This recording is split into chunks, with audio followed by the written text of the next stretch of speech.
Assalamualaikum warahmatullahi wabarakatuh.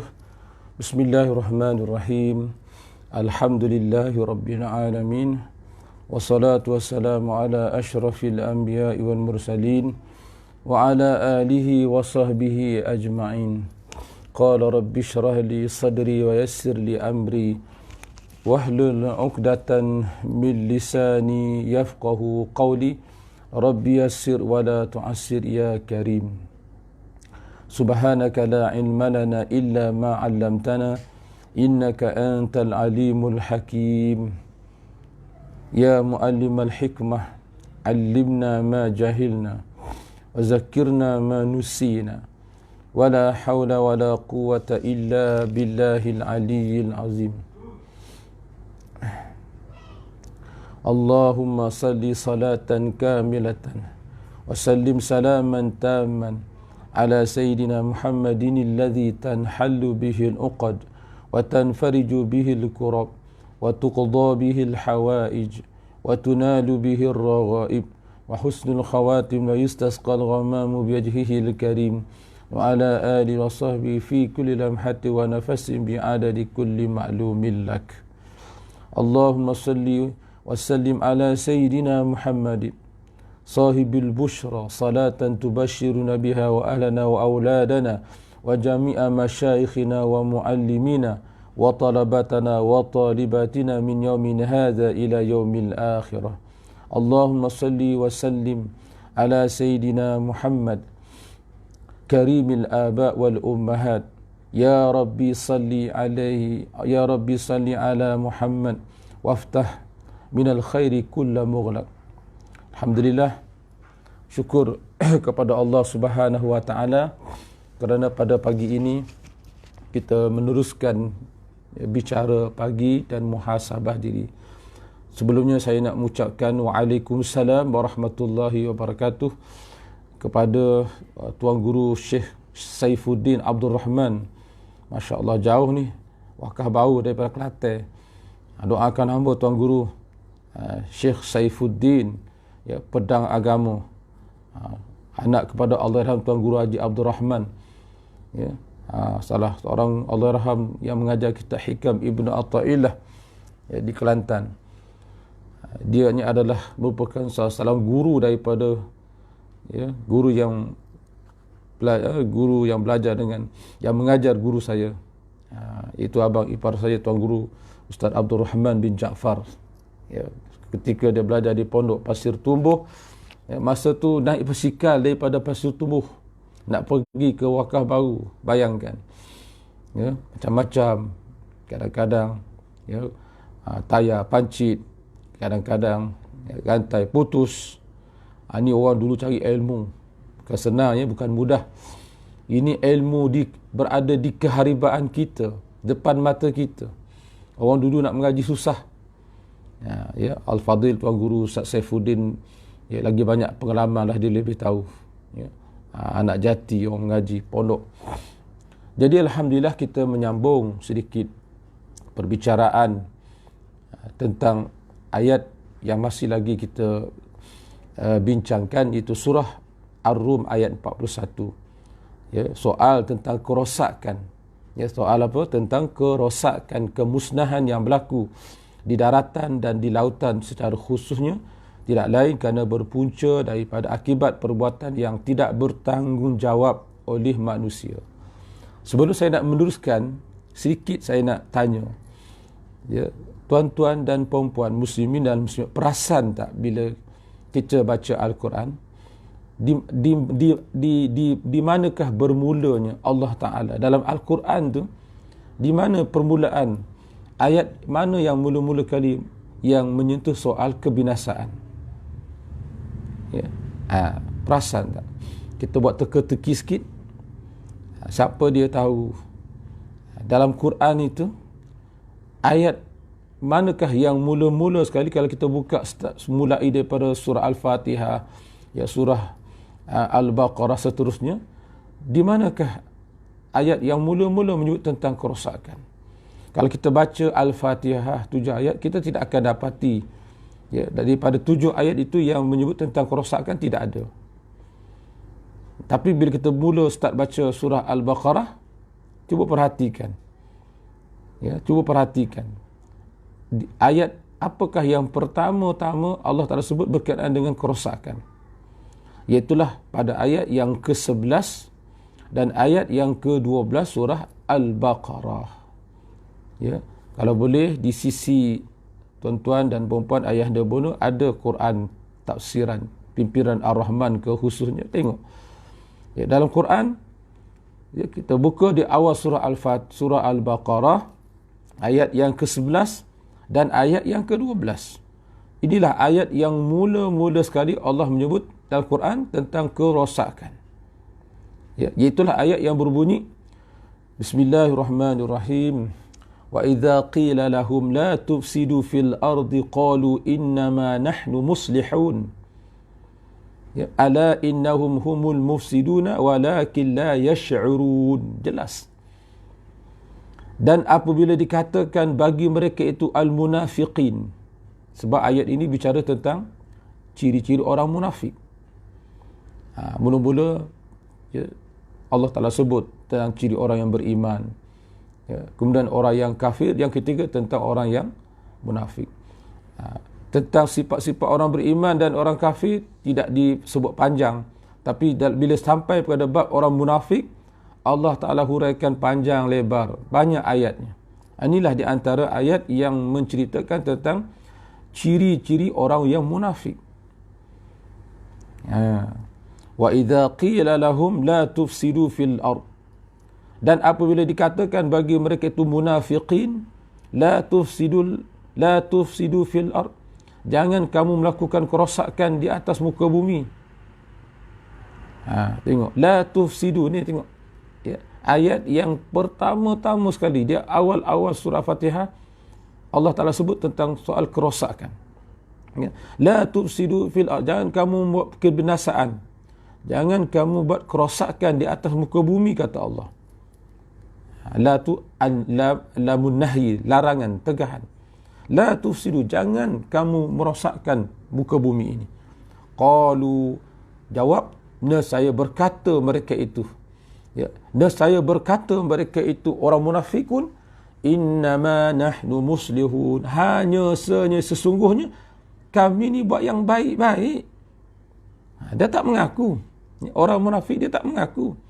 Malah dia berkata lagi, innama nahnu muslihun, hanya sesungguhnya kamilah orang yang buat kebaikan. Kami jaga sungai jangan tercemar, kami jaga hutan-hutan supaya tidak dicerobohi. Oh, kami kata orang munafik. Jadi saya sebut umum, ya, itu contoh tu. Lalu dalam ayat seterusnya, ayat 12, ala innahum, ketahuilah, innahum, sesungguhnya mereka itu orang munafik, hum, mereka itu, subhanallah, indah ya kalau kita faham bahasa Arab. Ala innahum hum, sebut dah hum lagi. Ya, ala innahum humul mufsidun. Nak ceritanya, sebenarnya hakikatnya mereka itulah, ya, golongannya merosakkan, perosak. Ya, ala innahum hum al-mufsidun, ketahuilah sesungguhnya mereka itulah, ya, seolahnya macam taukid dah. Yang mereka kata mereka itulah yang buat kebaikan, konon nak jaga alam sekitar, konon nak jaga itu, jaga. Hakikatnya Allah Ta'ala dedahkan, innahum humul mufsidun, ya, sesungguhnya mereka itulah orang-orang yang melakukan kerosakan, ya, walakin, dan tetapi, la yash'urun, mereka tak perasan. Ya, mereka tak perasan, mereka tak sedar bahawa mereka lah yang melakukan kerosakan di atas muka bumi ini.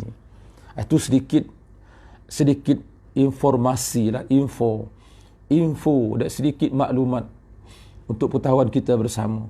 Ya, dalam Quran, ayat yang awal-awal yang menyebut tentang kerosakan itulah dia dalam surah Al-Baqarah ayat 11 dan ayat 12. Baik, kita masuk kembali bicara tentang ayat, tafsiran ayat yang kita sedang bahas, yang kita bincang sekarang, ialah surah Ar-Rum ayat 41.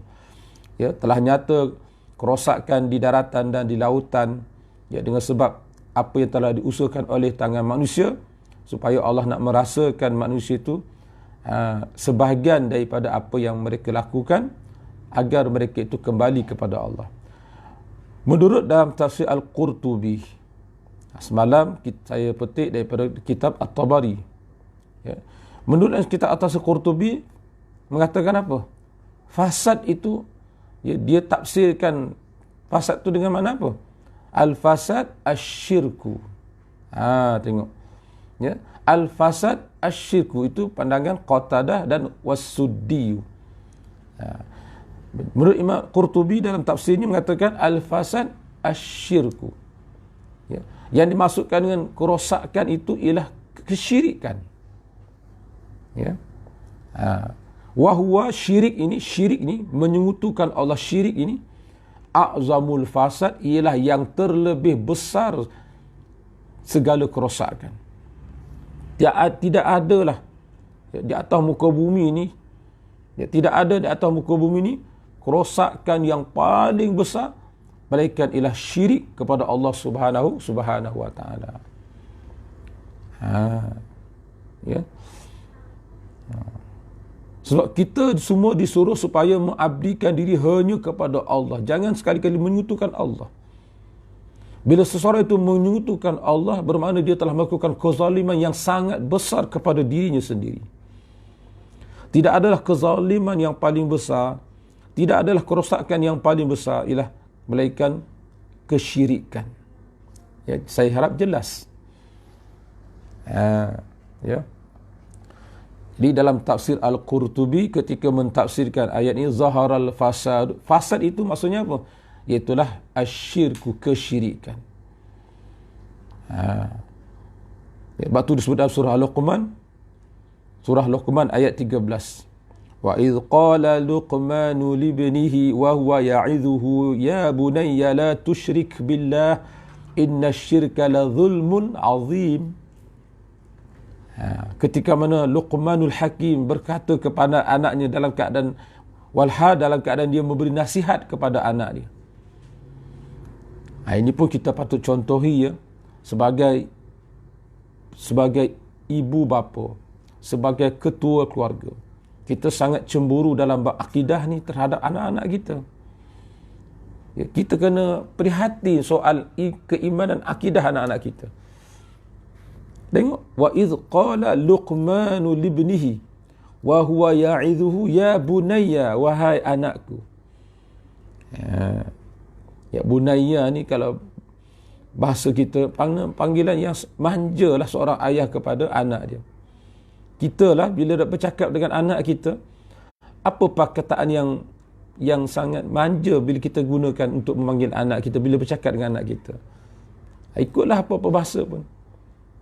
Jadi Luqmanul Hakim berbicara dengan anaknya, ya bunayya, wahai anak buah hatiku, wahai anak kesayanganku, macam itulah lebih kurang. Ya. Siapa tak sayang pada anak, kan? Ya bunayya, wahai anak kesayangan, wahai buah hati, jantung hatiku. Macam itulah ibaratnya. La tusyrik billah, wahai anakku, jangan sekali-kali kamu menyekutukan Allah. Pesan pada anak-anak, jangan kamu sekali-kali menyekutukan Allah. Ya. Kalau dengan bahasa yang lain, kalau kita boleh pakai, jangan tukar agama. Kalau kita boleh guna pakai perkataan itu.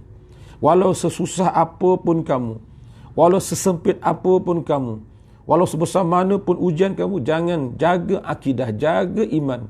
Jangan kamu menyekutukan Allah. Jangan tukar agama. Na'udzubillah, jangan. Jadi ini nasihat Luqmanul Hakim kepada anak. La tusyrik billah. Jangan kamu sekutukan Allah, wahai anakku. Kenapa? Inna syirka, kerana sesungguhnya. Inna syirka, kerana sesungguhnya syirik itu adalah la zulmun azim, suatu kezaliman yang sangat besar. Ya. Kenapa? Kerana syirik itu adalah suatu kezaliman yang sangat besar. Inilah pesanan kita sebagai ibu bapa kepada anak-anak kita. Wahai anak-anakku, ya, kamu susah macam mana pun, kamu diuji, ya, sebesar mana ujian sekalipun, jagalah iman kamu, wahai anak-anakku. pesan pada anak-anak, jaga iman, cepat kembali kepada Allah, cepat kita berdamping dengan orang-orang yang soleh, minta pandangan, jangan dibiarkan perasaan yang sedih, perasaan duka itu terus melanda dalam jiwa dan hati kita. Jangan, kerana di waktu itu syaitan akan cuba mempengaruhi pemikiran dan hati kita sampai peringkat kalau tak kena gaya, dia sanggup, syaitan sanggup atau syaitan akan buat sampai peringkat seseorang tu kata, susahlah Islam ni, payahlah, lecehlah. Jangan main, na'udzubillah, ini syaitan, bisikan syaitan dan bisikan syaitan dan nafsu, wal'iyadzubillah. Ini pesan pada anak-anak kita supaya mereka jagalah akidah baik-baik. Dalam hadis yang sahih, dalam Sahih Bukhari pun sebut, ijtanibus sab'al mubiqat. Ini hadis Sahih Bukhari. Hendaklah kamu semua menjauhkan 7 perkara yang membinasakan.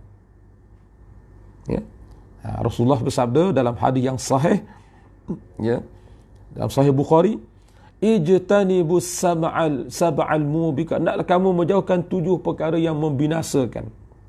Qalu, lalu para sahabat pun bertanya, ya Rasulullah, wa ma hunna, gapo dia kalau bahasa Kelantan. Kalau bahasa Indonesia, apa bondo ya Rasulullah, yang 7 tu ya Rasulullah? Banyak tu. Ada 7 bondo yang boleh merosakkan kita. Qala, lalu Rasulullah SAW bersabda, asyirku bila, nombor 1 sekali bondo yang boleh merosakkan kita semua ialah syirik, menyengutukan Allah, wal'iyadzubillah. Jadi saya simpulkan, berbalik kepada ayat yang sedang kita bicara, ya zaharal fasadu fil barri wal bahri. Jadi menurut Imam Al-Qurtubi, melalui perkataan Qatadah dan As-Suddi mengatakan fasad, rosak itulah merujuk kepada asyirku billah, itulah syirik, menyekutukan Allah. Balah dalam tafsir Al-Qayyim, disebut dalam tafsir Al-Qayyim mengatakan apa? Bal fasadul ardi fil haqiqah innama huwa bisyirki billah wa mukhalafatu amrih. Cantik. Ini disokong pula oleh Al-Imam Al-Qayyim dalam tafsir mengatakan bal fasadul fil ard, bahkan kerosakan yang berlaku di atas muka bumi, hakikat sebenar-benarnya apa dia? Iaitulah syirik dengan Allah Ta'ala. Itulah hakikat kerosakan. Bila dah manusia tak kenal Allah, bila manusia berpaling daripada Allah, bila manusia memutuskan hubungan dia dengan Allah, syirik, menduakan Allah, menjadikan harta sebagai Tuhan, menjadikan pangkat sebagai Tuhan, menjadikan apa-apa sajalah selain daripada Allah sebagai Tuhan sembahan dia, maka itulah hakikat kerosakan yang sebenar-benarnya. Dan kita lihat hari ini, boleh jadi apa yang berlaku pada hari ini, kerosakan boleh jadi itu. Kerana sebahagian manusia tidak bertuhankan Allah, bertuhankan kepada hawa nafsu, bertuhankan kepada pangkat kedudukan. Biar orang lain menderita asalkan dia bahagia. Itukah caranya? Biar orang lain lapar asalkan aku kenyang. Begitukah caranya? Biar orang sakit, biar aku sihat. Begitukah caranya? Bukan begitu. Jadi dalam tafsir Al-Qayyim mengatakan bal fasadul ard, bahkan kerosakan di atas muka bumi ini fil haqiqah, hakikat sebenarnya apa dia? Iaitulah mensyirikkan Allah Ta'ala, wa mukhalafatu amri, dan kita melanggar perintah Allah. Itulah kerosakan, hakikat kerosakan yang sebenar, seperti mana yang disebut oleh Imam Al-Qayyim dalam tafsirnya. Wa mukhalafatu amri, dia menyalahi perintah Allah. Tuhan suruh buat, dia tak buat. Allah Ta'ala suruh solat, dia tak nak solat. Allah Ta'ala suruh apa lagi? Bersilaturahmi, dia tak nak bersilaturahmi. Bergaduh adik-beradik, bermasa muka antara jiran. Allah Ta'ala suruh kita berukhuwah. Innamal mu'minuna ikhwatun, bersaudara, berukhuwah. Kita tak nak berukhuwah. Itu semua perkara yang menyumbang kerosakan sebenarnya. Dan sikit lagi, ada lagi 1 minit. Waqila, waqala ba'dul mufassirin, bahkan kata setengah ulama tafsir, ni masih lagi dalam tafsir Qurtubi, al-fasad al-qahtu wa qilatun nabat. Yang dimaksudkan dengan kerosakan itu ialah berlakunya kemarau. Ya, al-qahtu mana kemarau. Mungkin setengah tempat ya, hujan dah berbulan-bulan, itu sebahagian daripada bentuk kerosakan. Wa qillatun nabat, dan bila dah kemarau ni, wa qillah an-nabat mana tumbuh-tumbuhan tak menjadi, sedikit. Ya, banyak tanaman yang tak menjadi, tak subur, tak hidup dan seumpamanya. Kemudian yang terakhir, ya, dah 8:20 dah, yang terakhir, waqila dan waqala ba'dul, ya, telah berkata oleh sebahagian mufassirin, al-fasad kasadul as'ar. Antara lain, setengah ulama mufassirin mentafsirkan al-fasad itu dengan mana kasadul as'ar, maknanya harga barangan jadi, apa tu panggil, saya tak tahu bahasa ekonomi, tapi maknanya kasadul as'ar ni maknanya urusan perniagaan jadi ekonomi jadi lembab. Itu bahasa saya macam sekarang. Ya, kasadul as'ar, orang dah tak berjual beli. Ya, keuntungan tak sebagaimana keuntungan sebelum-sebelum ini. Kalau sebulan senang-senang dapat 2-3 ribu, tapi zaman PKP ni nak dapat 1,000 pun, Allah, hai, payahnya.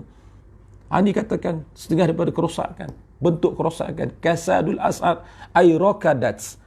Ya, rakadat ni makna tenang, tak rancak. Asal rakadat ni, kalau air tu rakadat, makna air tu jalan, air tu mengalir tenang, dia tidak berkocak. Ini bahasa Arab. Ya, jadi kasadul ard mana harga jadi lembab, tak jualan banyak, tak laku. Itu setengah daripada kerosakan. Ya, Allah Ta'ala uji sebenarnya. Ya, waqillatul ma'ash, dan sedikit kehidupan. Dulu kita seronok, ya, boleh tiap-tiap minggu pergi ya piknik, sedap ikut polisi, pejak ke Langkawi, terbang sana, terbang sini. Ya, tapi sekarang tak lihat terbang dah, terperap dalam rumah. Ada umpama.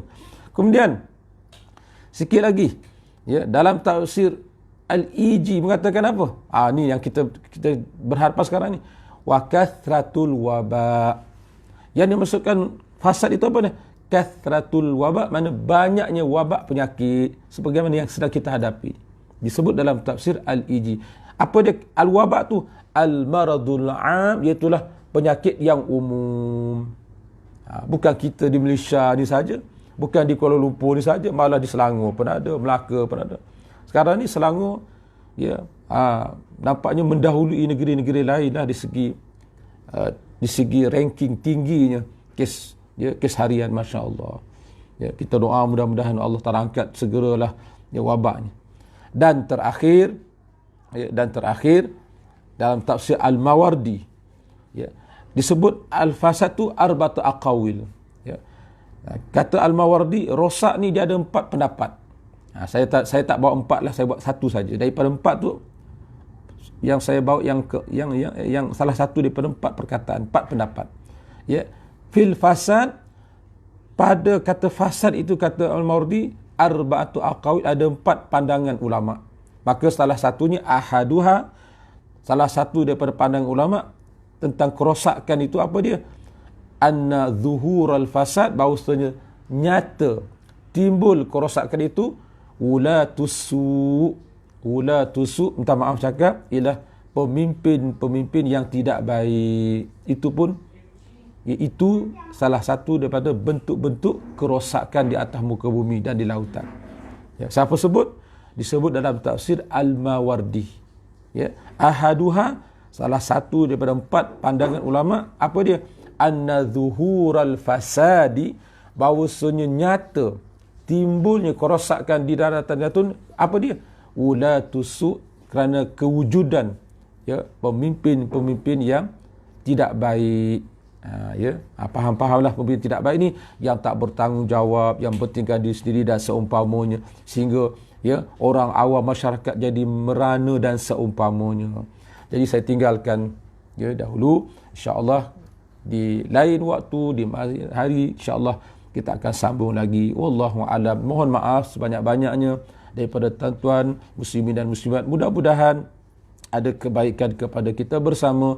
Tolonglah ya, share dan kongsi-kongsikan. Mudah-mudahan dengan sedikit makluman ini membuka pintu hati, ya, mencelikkan mata hati kita, insya-Allah, supaya kita makin sedar betapa kita ni hakikatnya hamba, tidak ada apa-apanya pun, hanya Allah lah segala-galanya.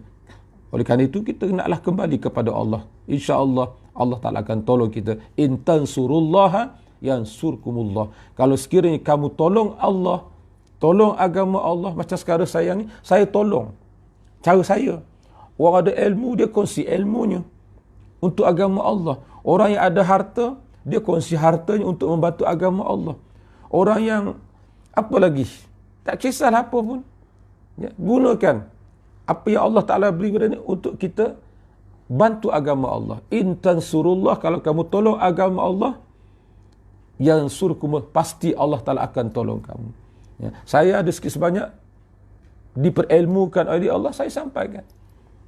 Wallahu alam. Terima kasih kepada yang sudi, ya, menonton coloteh saya yang tak seberapa ini. Mudah-mudahan ada barakahnya. Wallahu alam. Aqulu qawli hadha wa astaghfirullahal azim li wa lakum. Wassalamu alaikum warahmatullahi wabarakatuh.